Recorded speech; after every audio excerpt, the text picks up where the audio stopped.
Good morning mga ERP. Uy, teka na. Welcome sa ating vlog. At samahan nyo ako pumasok sa trabaho gamit ang ating Bergman Street 125.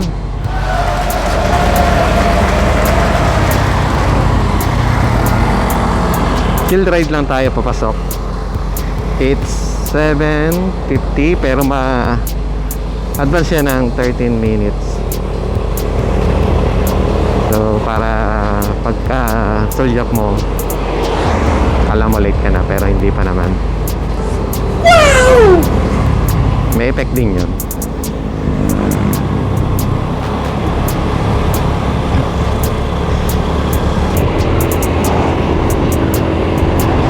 So papakita ko sa inyo traffic condition or road condition na aking ruta papasok ng trabaho. So tayo nga pala ay pumapasok sa Santa Rosa, Laguna. So it's around 35 plus kilometers one way. Depende pa kung saan ka dadaan.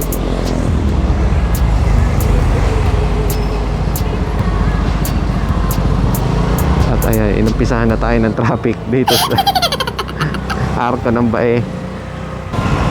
Mga ERP, ito nga rin pala yung testing natin ng ating bagong mic. Bumili tayo sa Shopee sa Henry's Camera. May nakita tayong mura. At ang brand niya ay Innovation. So wired mic siya na USB-C. Hopefully successful yung ating naiisip na paraan para makapag-vlog.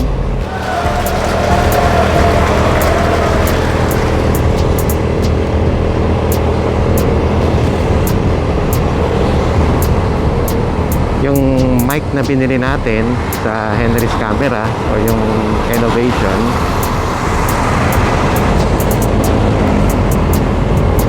naka-input siya sa ating cellphone at doon tayo nagre-record ng ating audio or sound. Unfortunately, itong gamit nating action camera na Sony HDR AS50, hindi siya capable na mga external mic. Medyo luma na rin siya.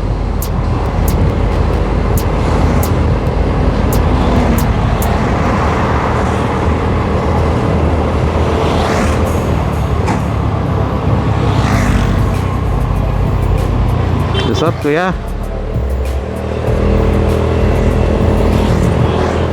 Yan, chill ride lang tayo. Dito tayo sa kanan. Wala.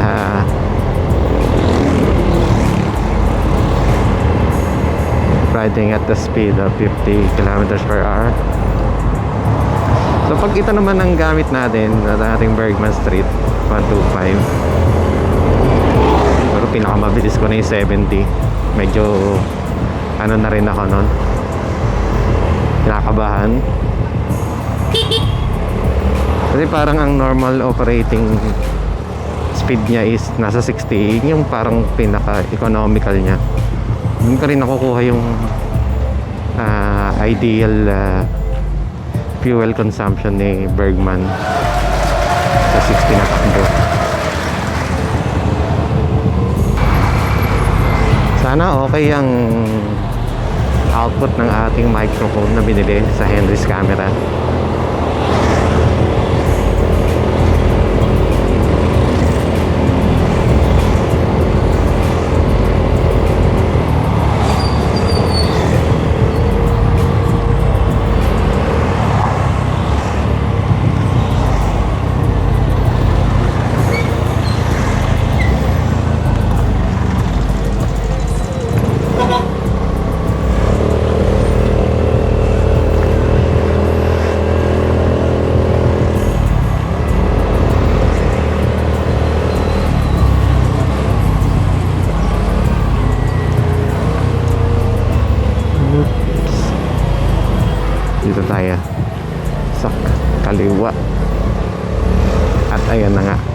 traffic ng LB. It's Friday mga ka-ERP. Expecting heavy traffic later afternoon.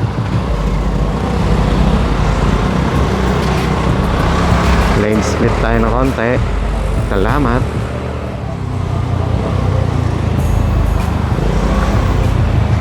Lane split no? Singit lang. Okay, clear.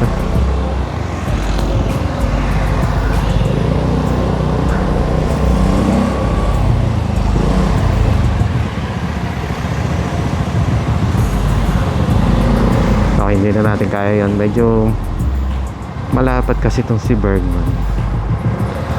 So bakit Bergman 125? Actually medyo malaki tayong tao, hindi tayo masyadong fit sa ibang motor or scooter at this category.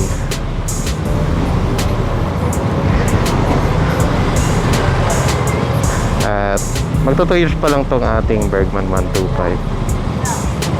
So 2 years pa lang ako nagmo-motor.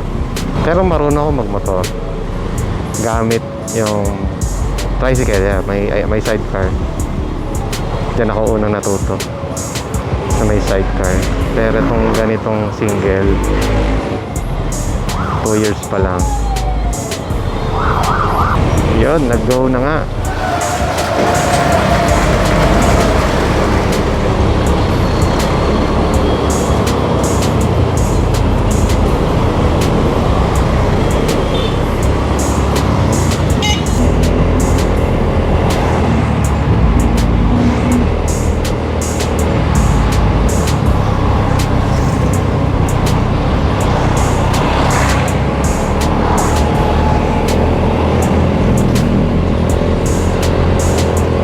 Buti na lang yung trabaho natin is may flexible time na ino-offer. So syempre kung late ka dumating, late ka rin uuwi. Yan lang yan.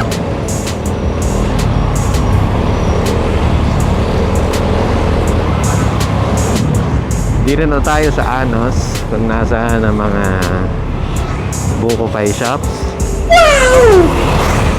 At nadaan tayo sa isang buko pie shop dito. Meron kasi tayong opisina na nag-request or nagpabili. Siyempre along the way naman na natin, kaya pagbibigyan na natin. Dito tayo sa Letty's Buko Pie.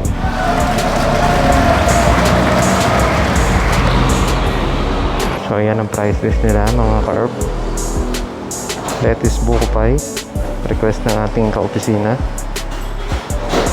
Yan po ang ating Bergman Strip 125, medyo madumi.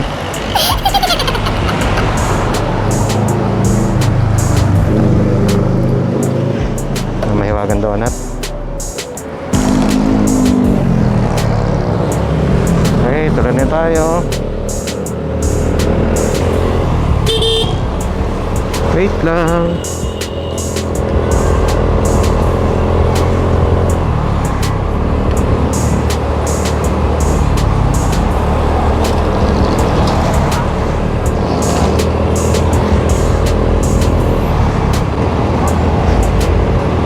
Ayun mga ERP, so yung mga request ng ating mga katrabaho, pinagbibigyan natin paminsan-minsan, lalo na pag ito ang dala natin, yung Bergman natin. Kita naman yung ating top box.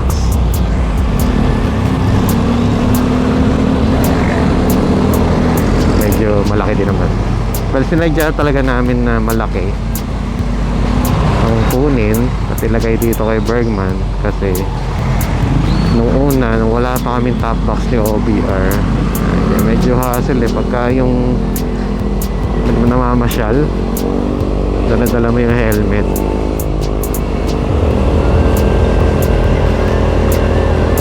So yung helmet namin na ginagamit, siyempre couple helmet yan, is a half face helmet. So bago namin bilhin yung top box, talagang sinukat muna namin kung kasya yung mga helmet namin.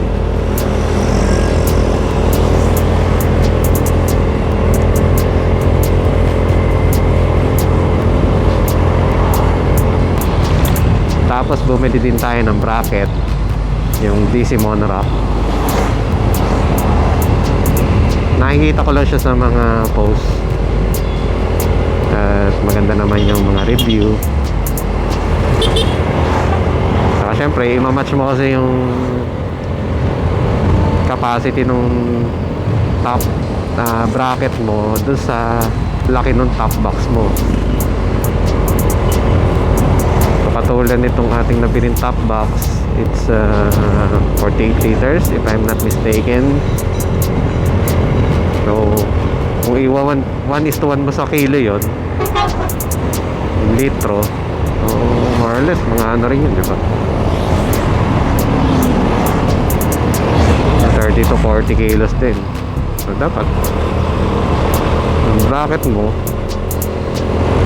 match doon sa kayang mong ilagay sa top box. Pero hindi naman natin nilalagyan ng bigas yan. Siyempre ano lang, mga gamit natin yan, yung laptop bag. Kasi dati, well, kahit ngayon naman, dahil minsan naka big bag tayo pumasok, kaya yung laptop natin naka plastic. Kasi yung ating bag hindi siya ganong hindi siya rainproof, water repellent lang. So syempre pag naulan na, pasok na rin. So yun na yung nilalagay natin sa top box. Pero dati nung wala pa tayong top box, nandito yun sa gulay board.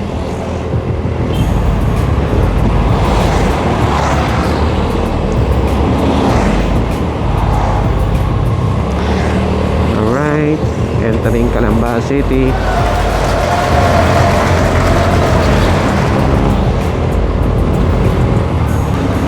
Usually pag Friday morning na biyahe, medyo magaan, napapansin ko yan.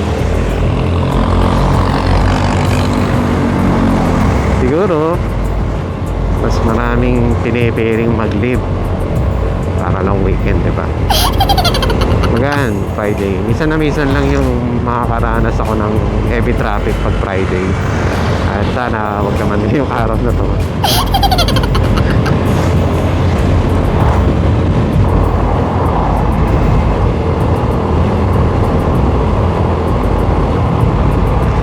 Kuya, chill ka lang dyan, wala ka sa tamang tawiran.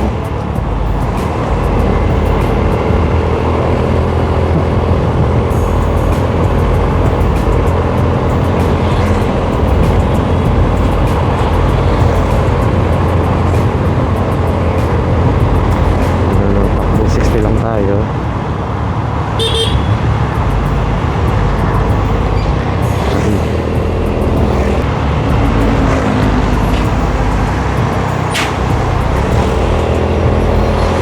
Angkit ng ganyan, no? Kaso parang unsafe pagka masyadong malayo yung tatakbuhin mo. Pero at least may initial protection ka na sa weather. Oops.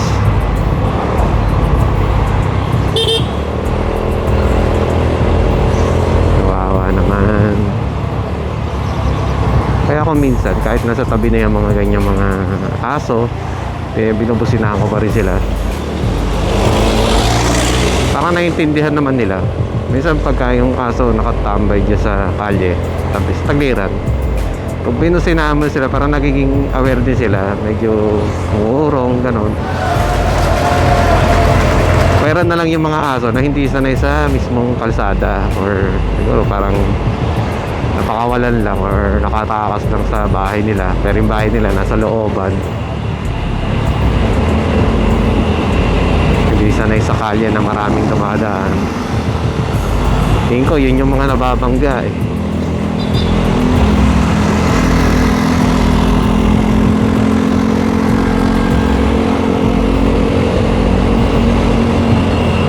O diba, sabi ko sa inyo, magaan ng Friday dito sa Pansol. Bukal Pansol.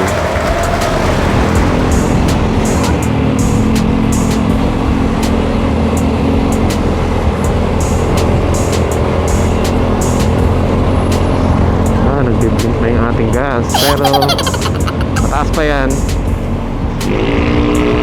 Hindi ko alam, pero parang nasira na rin kasi yung ating floater.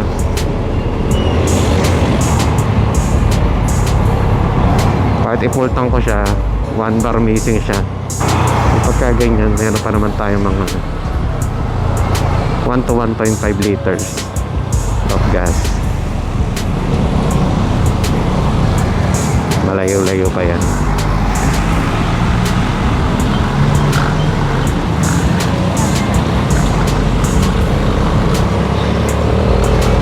Alright, tapos na tayo sa Bukal Riles.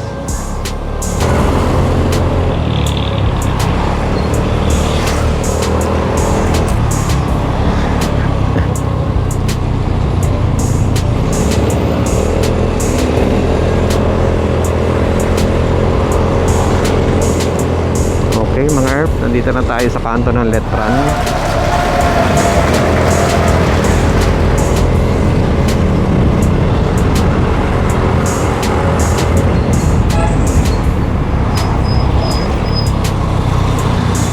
At ayan na ang traffic ng Halang. Ayun, nag-go na. So pagka ganyan nag-go na sa Halang crossing, napayagan naman nila na counterflow sa kaliwa para medyo bumilis yung traffic. So ayan yung papunta sa bagong munisipyo ng Calamba, kaya medyo nagta-traffic.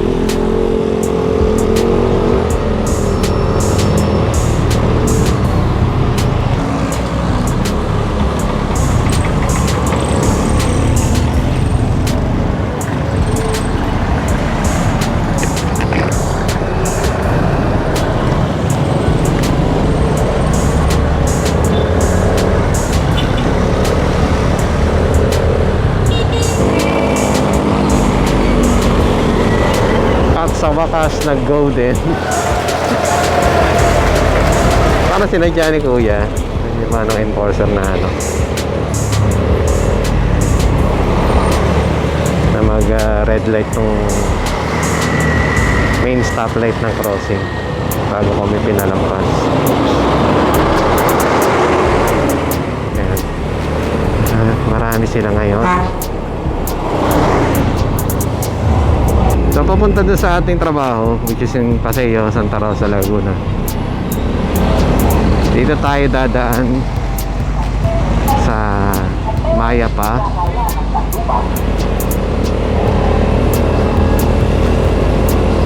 Then yung papuntang Industrial sa may Terrelay.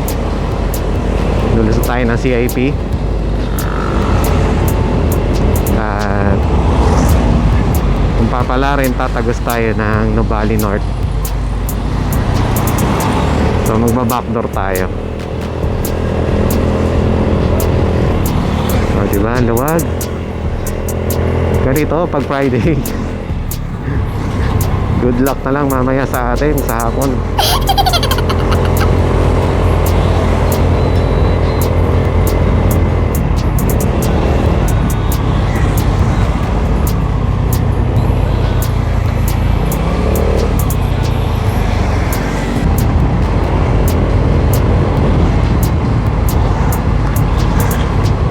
Time check, 8:38. May isang oras na tayong bumabiyahe.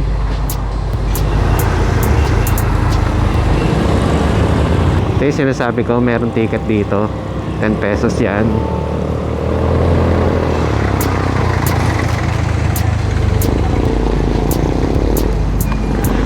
Yung silbi nitong ating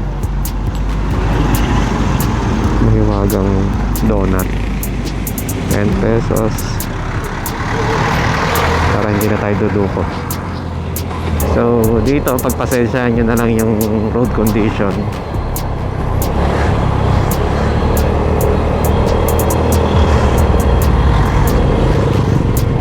Although may mga parts naman na ng daan na to na although may parts naman ng daan na ito na na-repair na nila, meron pa rin natitira na mangilan-ngilan, lalo na doon sa may part ng Coca-Cola warehouse. Yung dito sa may tapat ng makalampas sa Ceres Street, dalawa yon na iwa-watch out nyo. Yan, di pa rin nare-repair. Ito yan, isa. So, minimal lang naman, pero kung hindi mo kasi alam, mabibigla ka nyan, lalo na sa gabi. Naka-overtake pa tayo. Okay. At ito yung pangalawa.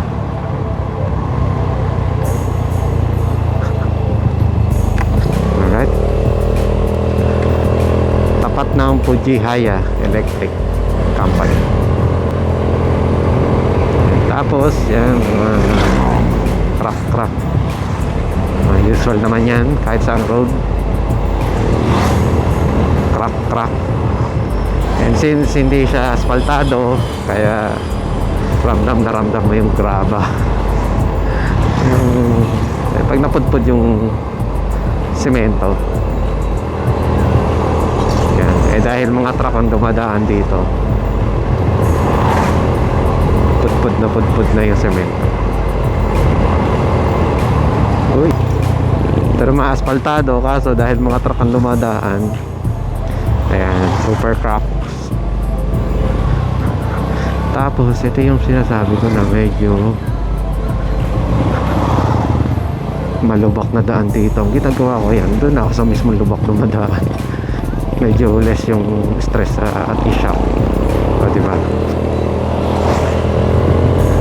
Kasi malalim na rin yung crack eh, nung in between doon sa asphalt at saka yung sa main road cement. Ayan, kung papunta ka ng SLEX, ito yung papunta ng Silangan exit. Wala lang silang proper markings na ito pala ay papuntang Silangan exit, pero yan. Meron na rin tayong vlog nyan na dumaan tayo dyan gamit yung ating big bike.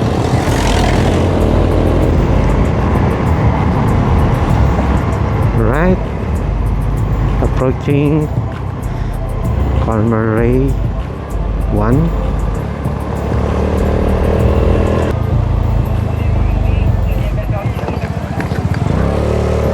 Medyo tumalon tayo doon. Nakakatakot naman kasi si Kuyang guard, para manghaharang. Pagka mga ganun senaryo, nahihirap makipag eye to eye eh, baka bigla kang parahin.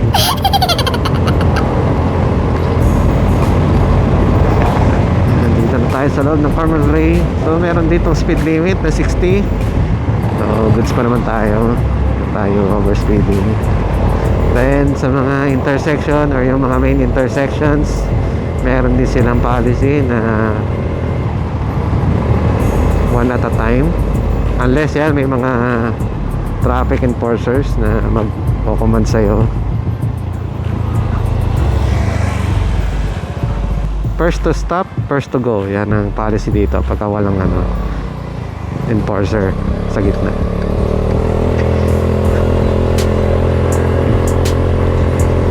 Diretso lang tayo. Suzuki Philippines.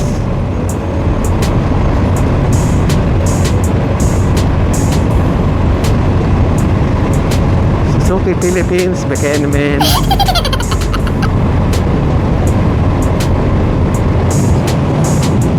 Stop muna, then saka ka-go.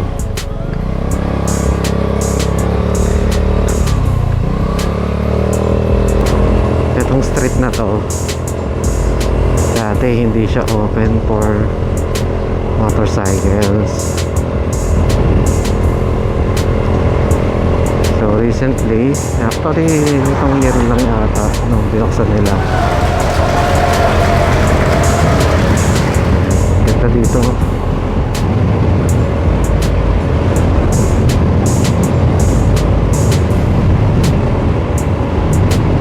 Parang isipan mo no, yung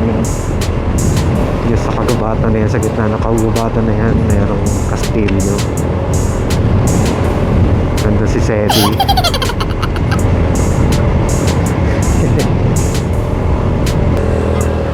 Welcome to Nubali. Not sure kung ito ay part pa ng Kalubang.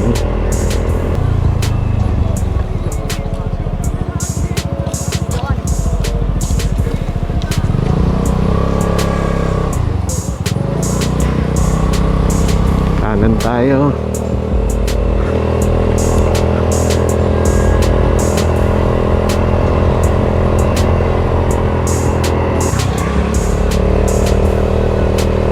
Rotonda. May bago nga palang McDo dyan, McDo Hanas. Ayan. So kung doon ka sa Terrelli nanggaling, dito ka lulusot. Yun yung Wyatt.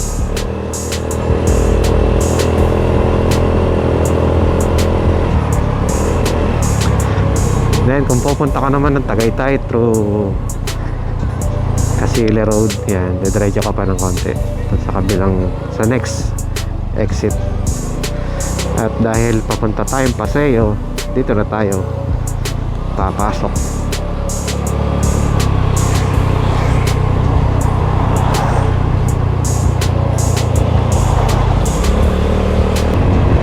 Medyo maalog talaga yung ating top box ngayon. Sana okay lang yung buko pa eh.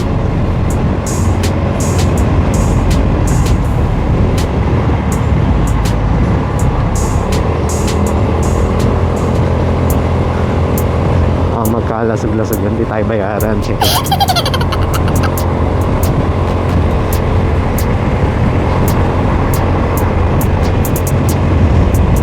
Diba, ang ganda ng daan dito, napaka-serene, malayo sa polusyon, malamig, walang traffic.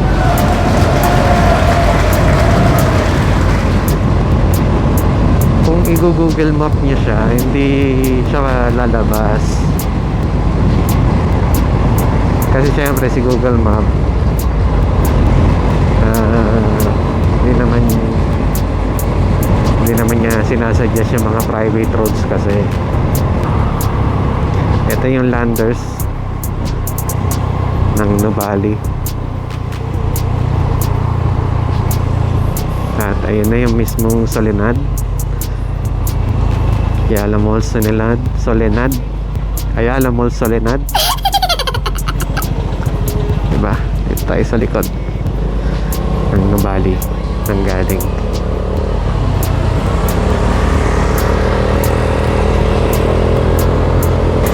Let's go.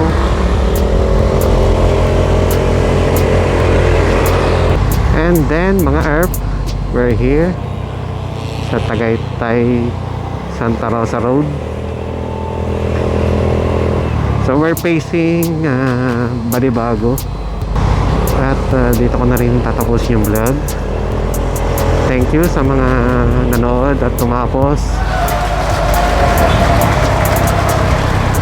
Ride safe lagi mga ERP. PF Moto po. Bye bye.